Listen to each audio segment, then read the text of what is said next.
berpikir heran, apa yang mereka kejar ke Palestina?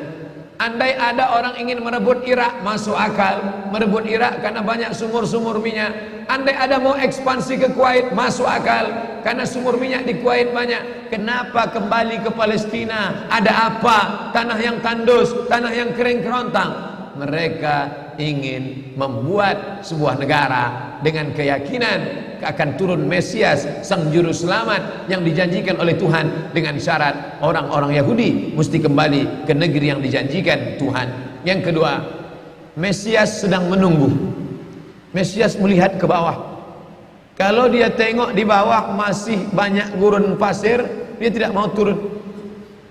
Dia ingin melihat hijau. Kalau sudah dibentang karpet hijau, baru dia turun ke bawah.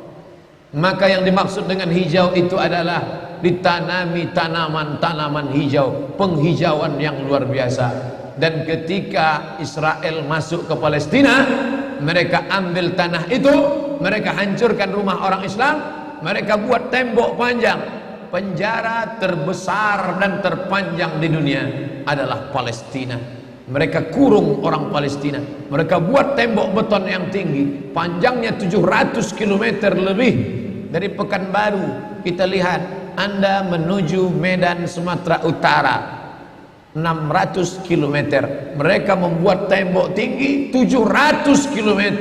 Bayangkan, umat Islam terisolir dan mereka tanami hijau-hijau. Makanya Allah berkuasa. Allah mau tunjukkan kuasa, lalu Allah buat tanaman hijau itu menyala. Dalam pokok yang hijau itu menyala beberapa bulan yang lalu. Heran orang, Allah mau menunjukkan kekuasaannya. Kalian tidak mau tolong Palestina, aku yang akan menolongnya. Tanaman yang hijau yang mereka tanam itu tiba-tiba terbakar.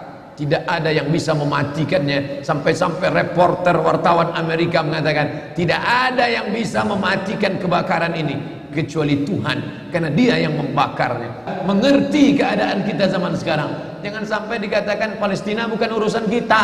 Ini kan masalah politik. Indonesia ya Indonesia, Palestina ya Palestina. Antum tidak mengerti masalah dunia. Palestina adalah masalah umat Islam. Subhanalladzi asra bi'abdihi. Maha suci Allah yang sudah memperjalankan hambanya minal masjidil haram, dari masjidil haram, ilal masjidil aqsa, masjidil aqsa, masjidil aqsa Palestina. Kita yang tertulis dalam kitab suci kita bahwa kita punya ikatan emosional. Kenapa kita tidak yakin itu? Yahudi ajarannya dibuat-buat, ajarannya mitos, tapi mereka punya keyakinan yang luar biasa. Mereka rebut negeri itu, mereka kuasai, mereka hancurkan negeri musuh. Atas dasar apa? Keyakinan bahwa Mesias akan datang. Yang kelima, apa yang mereka lakukan untuk Palestina? Mereka meyakini ada Temple of King Solomon, tempel, kuil King Solomon, Raja Sulaiman. Datang pula orang Indonesia latah, dikatakannya Sulaiman ini kerajaannya bukan di Palestina, di Yogyakarta, Sleman.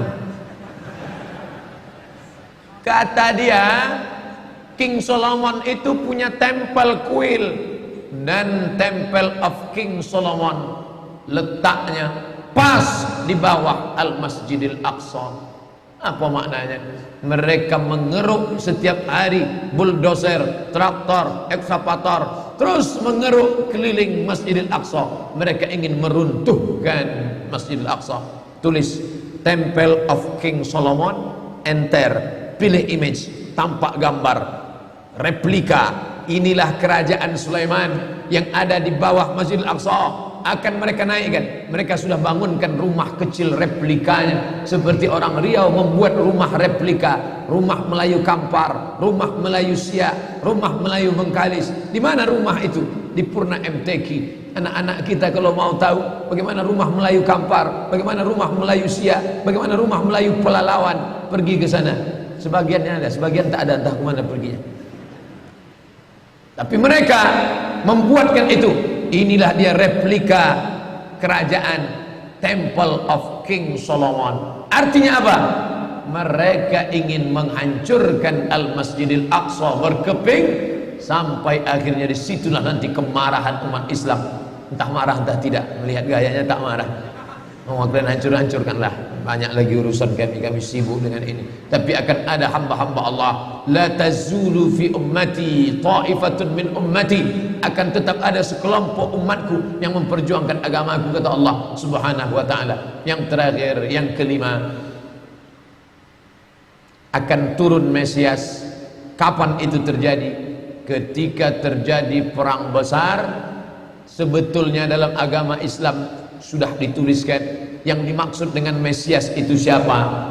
Kata Imam Al-Hafiz Ibnu Hajar Al-Asqalani dalam Fathul Bari, yang dimaksud dengan yang dinanti-nanti mereka itu adalah Dajjal. Dajjal itulah sesungguhnya yang sedang mereka nanti. 70,000 Yahudi wara'ad Dajjal.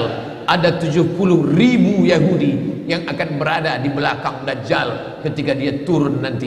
Makanya tiap hari, tiap petang kita berkata, Allahumma inni a'udzubika min adzabi jahannam wa min adzabil qabri wa min fitnatil mahya wal mamat wa min syarri fitnatil masihid Dajjal. Dajjal itulah yang sedang mereka tunggu. Dajjal itulah yang sedang mereka nanti-nantikan. Kita menantikan kedatangan, dia pun juga menantikan akan kedatangannya. Bedanya apa? Mereka meyakininya dengan semangat mereka luar biasa. Mereka bangkit. Umat Islam percaya. Padahal tiap hari dia katakan sebelum salam, Allahumma inni a'udzubika min adzabi jahannam wa min adzabil qabri wa min fitnatil mahya wal mamat wa min syarri fitnatil masihid Dajjal. Tiap hari dikatakan, tiap hari diucapkan. Tapi dalam hati, betul tak Dajjal ini datang? Entah iya entah tidak.